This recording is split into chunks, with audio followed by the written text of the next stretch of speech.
Welcome, students. The topic of our lecture is Little Leaf of Brinjal, बैंगन का लघु पत्र रोग। यह रोग भारत में उन सभी भागों में पाया जाता है जहाँ पर बैंगन की खेती की जाती है।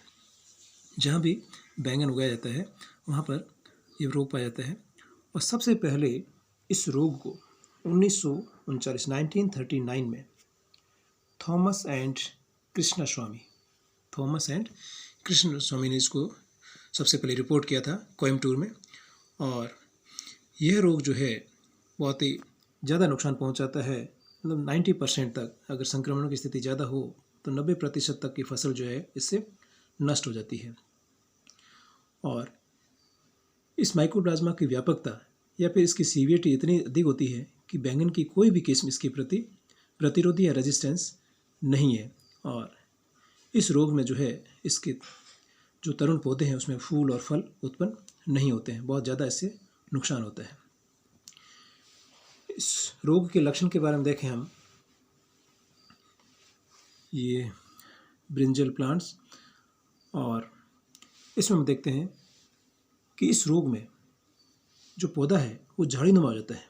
बुशी अपीयरेंस हमें दिखाई देती है। Bushy appearance of the plants is the main symptoms of the disease. इस रोग का मुख्य लक्षण है bushy appearance. Leaves become narrow, soft, smooth and yellowish in colour. जो उसके अंदर पत्तियाँ होती है वो पतली हो जाती है, कोमल हो जाती है, चिकनी और पीली हो जाती है। इसका रंग जो है पत्तियों का पीला हो जाता है। खास बात इसमें ये है कि जो इंटरनोड होंगे वो जो है छोटे रह जाएंगे, शॉर्ट हो जाएंगे। Show the plants appear dwarf and stunted. इसकी वजह से जो है क्या हो जाएंगे कि जो पर्व है वो पर्व छोटे हो जाएंगे और उनकी वृद्धि जो है निरुदित हो जाएगी। और एक्सिलरी बड, जो अक्षीय जो कलिका होती है, एक्सिलरी बड होती है, वो इसमें एक्टिव हो जाती है और शूट्स जो तना है वो बनते हैं। और उसकी वजह से ये जो बैंगन का पौधा है वो बुशी अपीयरेंस के रूप में हमें नज़र आता है।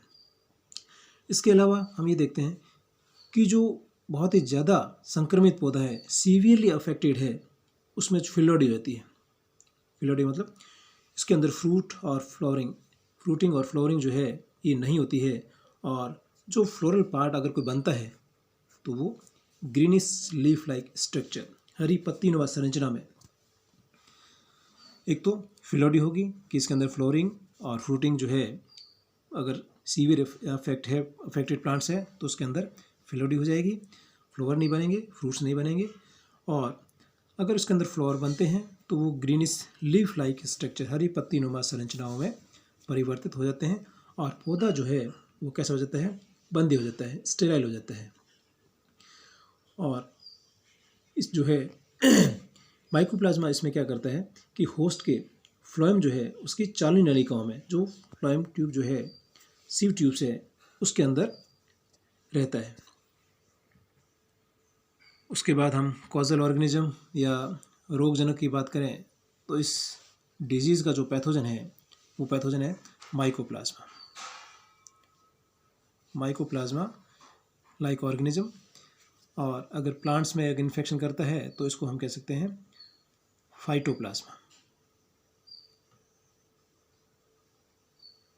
फाइटोप्लाज्मा। और ये जो है इन्फेक्टेड प्लांट्स के फ्लोएम टिश्यूज़ में रहता है। माइकोप्लाज्मा की जो सेल है वो स्फेरिकल या ओवल, जो उसकी आकृति होती है स्फेरिकल और ओवल होती है। और जो उसका डायमीटर होता है 40 to 3000 नैनोमीटर, 40 से 3000 नैनोमीटर के व्यास का जो माइकोप्लाज्मा होता है। ये माइकोप्लाज्मा की structure, membrane, DNA, ribosome, soluble protein, इसकी स्ट्रक्चर होगी।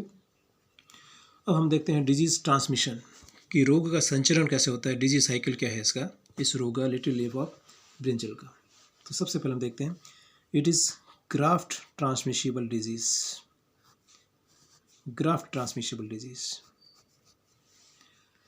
ये जो है ग्राफ्ट ट्रांसमिशेबल डिजीज़ है और ग्राफ्टिंग के द्वारा ये जो है ट्रांसमिटेड होता है।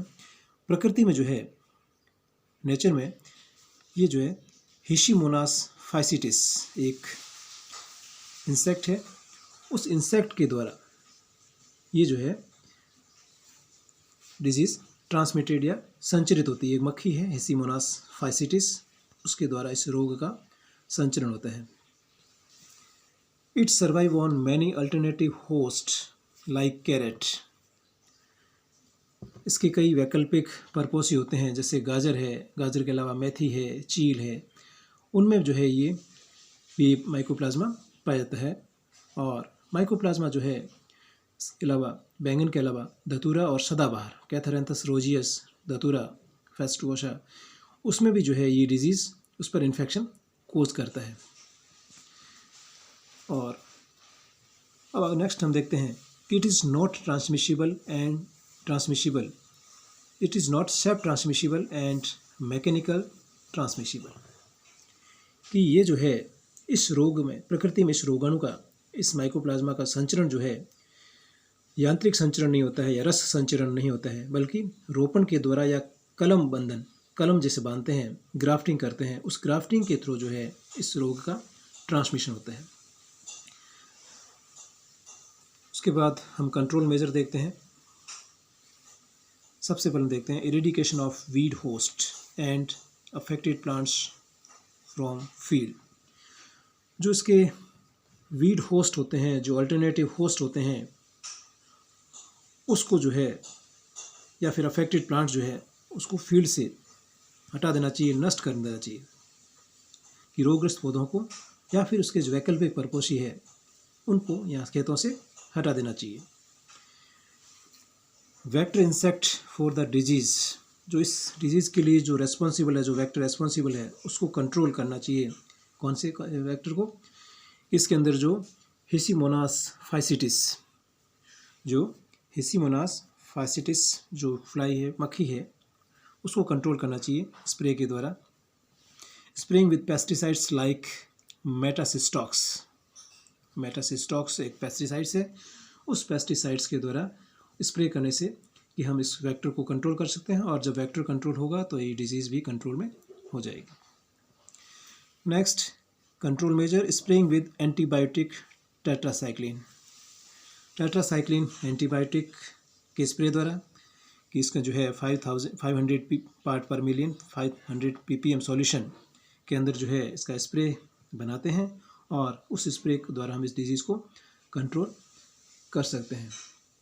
तो इस तरह से हम जो है इस डिजीज़ को, इस रोग को नियंत्रित कर सकते हैं। टेट्रासाइक्लिन के अलावा हम एक्रोमाइसिन और टेरामाइसिन इसका भी स्प्रे कर सकते हैं। तो ये हमारा disease mycoplasma cause disease little leaf of brinjal complete हुआ। Thank you.